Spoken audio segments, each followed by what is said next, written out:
A paz do Senhor, meus irmãos. Hoje nós estaremos encerrando o ciclo de número 1 da revista Classe Discipulado. A lição é de número 13 e o tema da nossa lição hoje é Igreja, uma expressão do reino de Deus. O texto que nós usaremos como base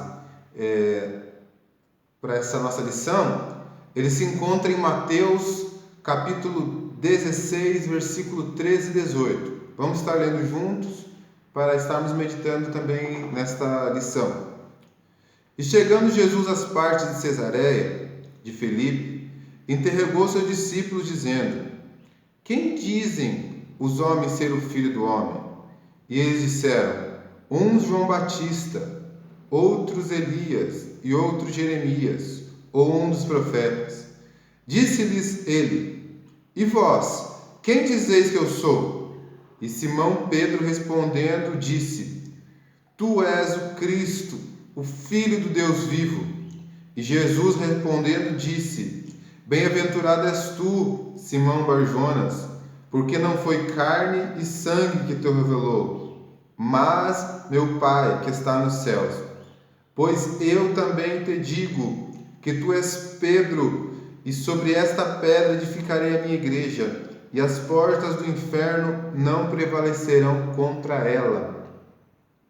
A nossa meditação ela se encontra em 1 Pedro, capítulo 2, versículo 9 e 10.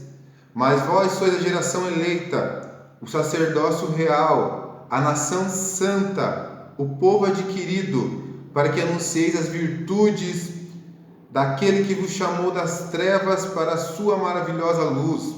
Vós que em outro tempo não erais povo, mas agora sois povo de Deus, que não tinhas alcançado misericórdia, mas agora alcançaste misericórdia. Nós vamos fazer uma breve leitura agora, meus irmãos, da introdução, já vamos dar continuidade à nossa lição. Desde o Antigo Testamento, o Criador se valeu do matrimônio para exemplificar seu relacionamento com o povo de Israel. Isso se encontra em Jeremias 2, 32, 31, 32, Oséias 2, 19 e 20. E no Novo Testamento, a realidade é a mesma. A intimidade do relacionamento conjugal é exemplo mais apropriado na perspectiva do apóstolo Paulo, para traduzir a forma como se dá o tratamento de Jesus Cristo e em relação à igreja. Em Efésios 5, 25 ao 32. Após mostrar o quanto o esposo deve amar a esposa, o apóstolo traça um paralelo entre a unidade do casal e as pessoas que acolheram a mensagem do Evangelho. E por isso são membros do corpo de Cristo. Assim, o chamado apóstolo dos gentios, o paralelo entre o casal e Cristo, é a igreja perfeita, pois demonstra o quanto de similaridade entre ambas as relações. Se tratando do corpo de Cristo, é imprescindível que vejamos o que significa, ou seja, quais as implicações do fato de sermos membros do corpo do Senhor. Uma vez mais, é o apóstolo quem nos auxilia, quando diz que, assim como em um corpo temos muitos membros, e nem todos os membros têm a mesma operação, assim nós, que somos muitos, somos um só corpo em Cristo, mas individualmente somos membros uns dos outros. Está em Romanos 12, do 4 ao 5. E um corpo não há disputa, mas cooperação, pois os membros, órgãos, trabalham para o perfeito funcionamento do organismo. Esse é o assunto da última lição desse primeiro ciclo. Meus irmãos, para que nós demos início propriamente dito na lição da revista, nós precisamos entender o que é a igreja, quem é o fundador da igreja e também entender o que é o reino de Deus. Primeiramente, nós vamos ver que igreja é o conjunto de pessoas que receberam o Evangelho, que a partir da mensagem do Evangelho e através do arrependimento e através da confissão do nome de Cristo, essas pessoas elas começam a fazer parte do corpo de Cristo, da igreja de Cristo. E quem é o fundador dessa igreja? O próprio Cristo é o fundador da igreja. Ele no texto que nós lemos, vai questionar os seus discípulos a respeito de quem os homens diziam que ele ser, quem os homens estavam falando que ele era.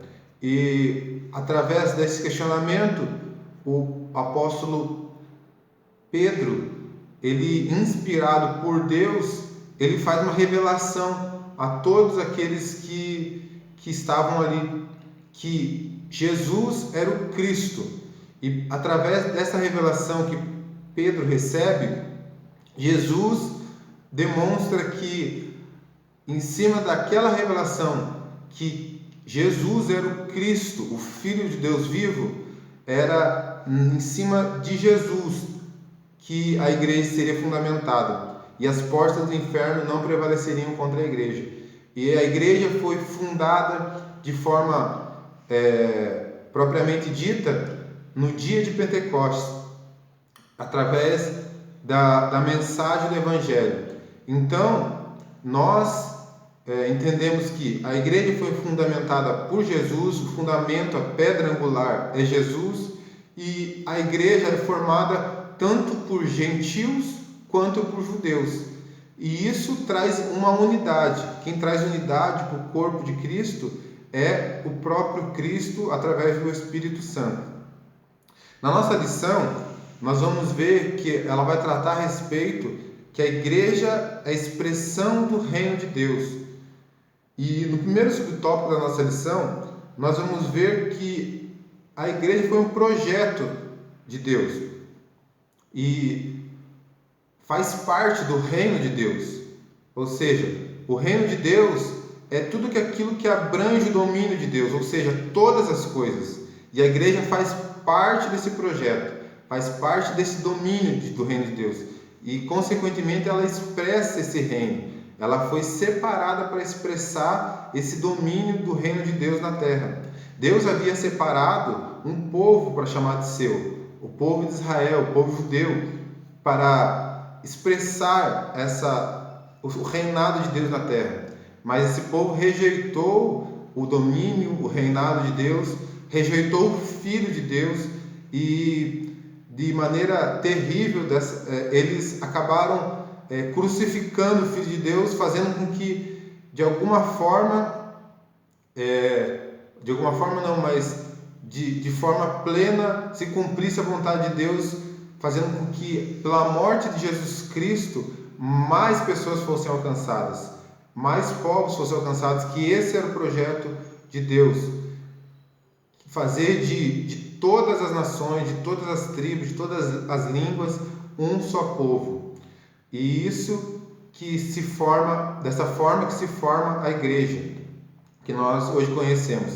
A igreja não é a placa de uma igreja, mas é a reunião de povos, de pessoas que confessam a Jesus Cristo como o único suficiente Salvador, aceitam a mensagem, se arrependem dos seus pecados e fazem parte desse povo escolhido, separado, como no texto que nós lemos aqui em 1 Pedro 2, 9 ao 10, que diz: mas vós sois uma geração eleita, o sacerdócio real, a nação santa, o povo adquirido, para anunciar as virtudes daquele que vos chamou das trevas para a sua maravilhosa luz. Vós que no outro tempo não erais povo, mas agora sois povo de Deus, que não tinham alcançado misericórdia, mas agora alcançaste misericórdia. Ou seja, nós não éramos povo, nós gentios, mas por meio do sacrifício de Jesus Cristo nós alcançamos a misericórdia de Deus, e hoje nós somos chamados também povo de Deus, juntamente com os judeus que entregaram sua vida a Cristo.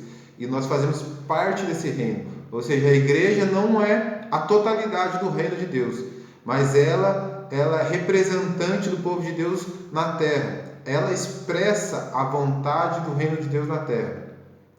Nós vamos ver também que os seguidores de Jesus portam a mensagem do reino, a mensagem de salvação, a mensagem da cruz, a mensagem da ressurreição. É essa mensagem, através dessa mensagem, que os seguidores de Cristo expressam o reino de Deus, a vontade de Deus na terra. Também nós vamos ver que a natureza da identidade da igreja ela é igualitária, ou seja, não há diferenciação dentro da igreja. Deus salvou a todos e todos, diante de Deus, são todos iguais. Não há gentio nem grego. Então, para Deus, Deus olha todos, apesar de haver diferentes membros, mas todos fazem parte do mesmo corpo. Todos tendo cada um a sua função, porém, todos são iguais diante de Deus. Também nós vamos ver que a igreja foi separada para servir tanto os irmãos quanto a sociedade, servir de maneira que Jesus serviu também. Nós já vimos nas lições anteriores que Jesus veio para servir, não para ser servido. Então nós, como igreja, também fomos chamados para servir e também para ajudar a comunidade. A missão nossa como igreja é dar frutos para o reino de Deus, anunciando a mensagem de Cristo, fazendo com que pessoas se rendam a Cristo, com que mais pessoas alcancem a salvação. Essa é a missão da igreja. E através do poder de Deus que foi dado à igreja, é que a igreja cumpre com esse propósito. Então nós podemos perceber que Deus, desde a eternidade, Deus havia planejado a igreja, e não foi um segundo plano, um plano B de Deus para com a humanidade. Não, Deus havia já planejado a igreja para que fosse expressão do seu reino. E com isso nós podemos glorificar a Deus, porque nós fomos alcançados pela mensagem do Evangelho de Cristo Jesus. Deus abençoe vocês. Espero que a aula tenha sido edificante para a sua vida. Espero que vocês estejam bem e que Deus continue abençoando a vida de cada um, em nome de Jesus Cristo.